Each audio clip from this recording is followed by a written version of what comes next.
Olá, meus amados. Hoje, na quarta aula,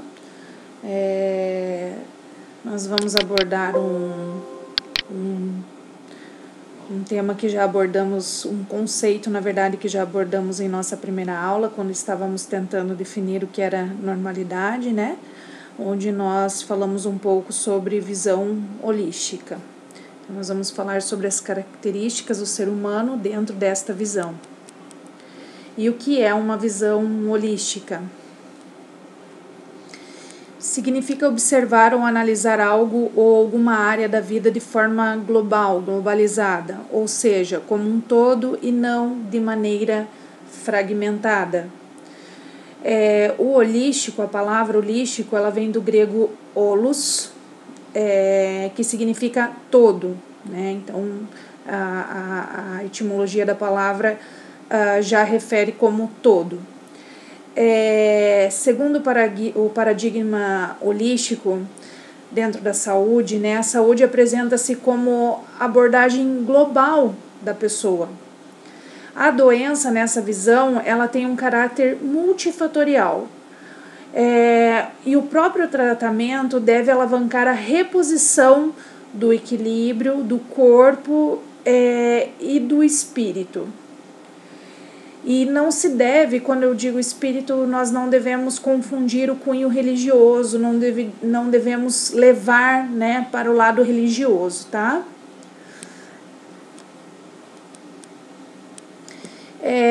Não apenas como forma terapêutica disponibilizada em spas, yoga, reiki, acupuntura, shiatsu, etc., né?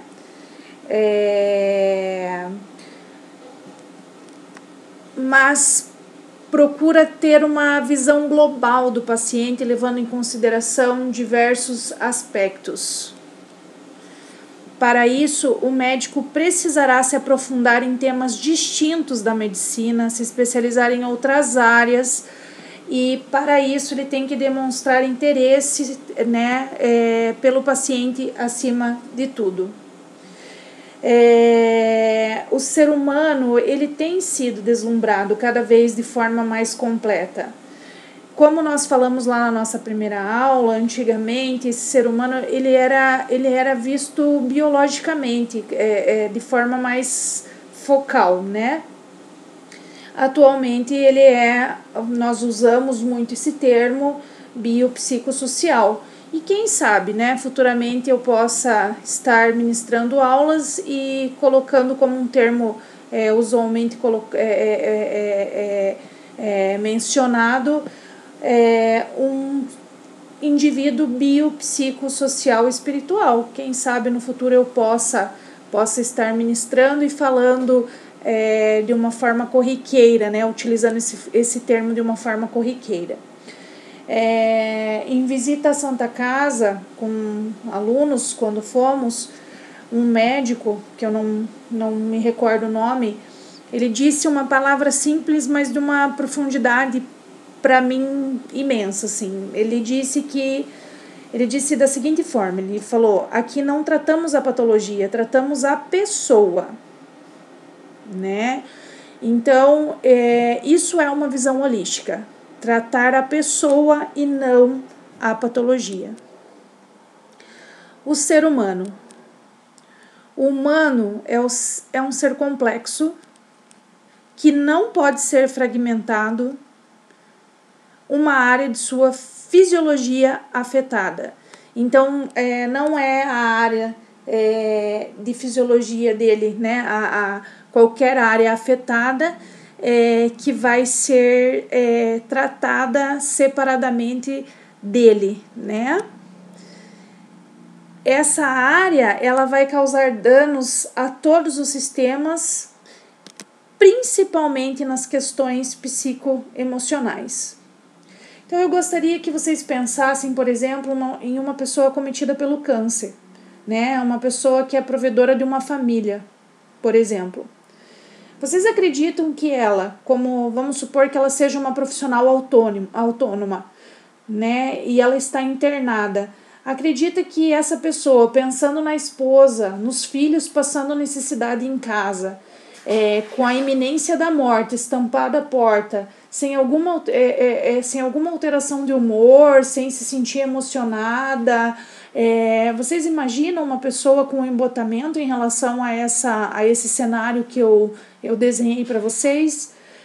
Eu acho meio difícil. Eu acredito que realmente as pessoas elas realmente devem ser tratadas de forma holística, porque todas as esferas serão afetadas se uma delas for, né? Aqui também eu gosto de falar para vocês um pouquinho de Wanda de Aguiar Horta. Quando eu falo de visão holística para a enfermagem, eu sempre falo dela, porque poucos a conhecem e ela contribuiu muito para a enfermagem, né? Se quiserem, depois vocês podem pesquisar mais sobre ela. O nome é Wanda de Aguiar Horta.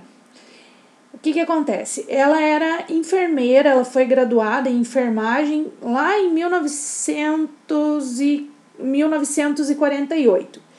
E ela foi vítima de esclerose múltipla, tanto é que nos últimos anos de vida dela, ela ficou em cadeira de rodas. E ela foi um divisor de águas na enfermagem. Ela foi um divisor de águas. O processo de enfermagem que é utilizado hoje, foi ela quem criou. Mas vamos lá, pesquisem sobre ela, depois vocês pesquisam e veem o que essa mulher fez, né, para essa área. Dentre muitas coisas que ela fez, ela criou a teoria das necessidades humanas básicas, que é o modelo mais conhecido de teoria aqui no nosso país, tá? E ela apoia a teoria dela em 3 leis que vão reger, as leis que regem esses fenômenos universais. Então, são 3 leis que consistem em: a primeira é a lei do equilíbrio, onde todo o universo se mantém por processos de equilíbrio dinâmico entre os seus seres. A segunda é a lei da adaptação, então todos os seres do universo interagem com o seu meio externo, buscando sempre formas de ajustamento para existir um equilíbrio, para se manter em equilíbrio. E a terceira, que é o porquê eu estou falando dela para vocês, né? A lei do holismo. A terceira lei dos fenômenos universais dela é a lei do holismo. O universo é um todo, o ser humano é um todo, a célula é um todo. Esse todo não é mera soma das partes constituintes de cada ser. Ou seja, a Horta ela já traz a concepção de visão holística em seus trabalhos, lá na década de 50, ela já traz isso, né, em sua área de estudo, que é a enfermagem. Então, vamos passar para o próximo slide, e a gente entra no exame do estado mental, que também pode ser chamado, eu passei aqui, mas eu vou introduzir vocês, ele também pode ser chamado de teste de Fosstein, tá? É utilizado para rastrear perca cognitiva e sua severidade, totaliza 30 pontos e é útil para verificar essas funções em momentos específicos e pode ser aplicado posterior ao tratamento para melhorar, para observar a melhora do paciente, né? Não só anterior, mas também posterior. E o que ele vai analisar? Agora sim, ele vai analisar sinais, como eu já puxei o slide ali, sintomas, formas de tratamentos dos principais transtornos mentais, tanto no seu quadro agudo quanto crônico. E detalhadamente o que ele vai avaliar. Quais são os quesitos avaliadores, tá? De avaliação. Alimentação, sono, pensamento, senso-percepção, memória, linguagem, orientação, atenção, afeto, humor, consciência e movimento. Esse teste é o teste mais utilizado para avaliar a função cognitiva, por ser rápido. Ele tem a versão, como eu já falei, tem a mini, né? E ele gira em torno de 10 minutos. Você consegue fazer em torno de 10 minutos, tem fácil a aplicação, não requer um material específico, só ele mesmo. e muitos testes eles vêm de fora e às vezes isso não é legal, porque ele é criado para um tipo de público, porque nós temos diferenças com outras regiões, já dentro do nosso país nós já temos, imagine com outros países, né? Mas esse teste é um dos poucos testes que são validados e adaptados para a nossa população, né? Para a população brasileira, tá? Reconhecendo o papel da enfermagem na saúde mental. Então, o objetivo da enfermagem nos centros de atenção psicossocial deve ser a promoção de ações terapêuticas voltadas para identificar e auxiliar na recuperação do paciente em sofrimento psíquico, visando a reabilitação de suas capacidades físicas e mentais, respeitando suas limitações, os seus direitos e cidadania. A enfermagem ela tem que se permitir uma nova proposta. O paciente em sofrimento psíquico, ele apresenta-se ansioso, inseguro ao seu destino, desconfortável emocionalmente e com uma vivência, na maioria das vezes, permeada de solidão e desamparo.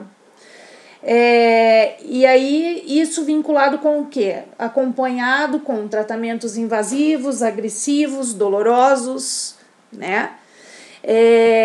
Então, o que acontece? Muitas vezes, quando vocês entram nesse mercado de trabalho, quando vocês começam a trabalhar com essa demanda, vocês começam a se refletir, nós começamos a refletir, né? Muitas vezes nós ficamos em dúvida sobre como agir, qual é o cotidiano dessa realidade, quais são as intervenções em saúde mental. Imaginamos que algumas vezes todos os profissionais de saúde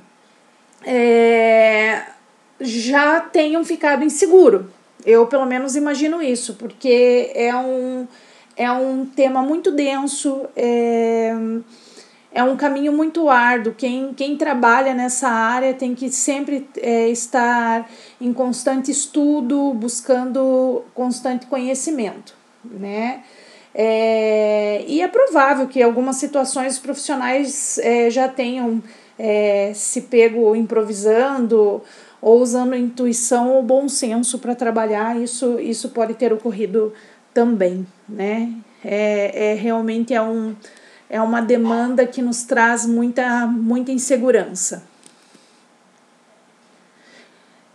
Conhecimento de psicologia e psicopatologia do desenvolvimento, autoconhecimento, autoavaliação emocional, sempre constante, né? A gente sempre tem que estar se autoavaliando, avaliando as nossas questões emocionais, manejo do estresse, gatilhos versus vícios, comportamento de autossabotagem, cuidados biopsicossociais e a psicoterapia, né? Que traz muitos benefícios a todos, claro, mas atendem muito a demanda dos profissionais que trabalham com transtornos mentais.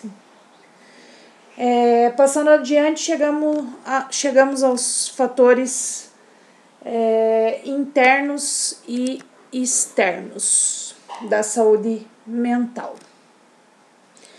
Internos são, deixa eu voltar aqui, internos são associados, eu acho que isso é um termo claro para vocês, mas eu só vou dar uma revisadinha. Internos são associados biologicamente, né?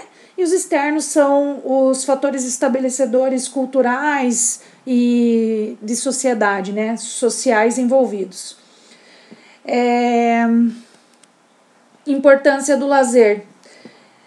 Todos sabem, ou pelo menos escutaram, ou todo mundo comenta muito que é importante, né, para alívio de tensão, tirar foco da atividade laboral. É muito importante você desenvolver uma atividade de lazer, né, para que você permita-se ter uma boa saúde mental, para que consiga trabalhar com pacientes de saúde mental, né.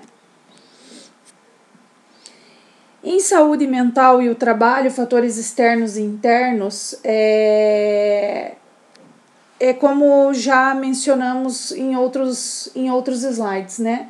Como nossa vida, ela trabalha com, eu uso esse termo esferas, né? Como nós temos várias esferas, quando se refere a fatores externos, se você está dentro do ambiente de trabalho, fatores externos são as esferas que não são a esfera profissional, né? E os fatores internos são os fatores relacionados à sua esfera profissional. Então, e elas são intimamente ligadas.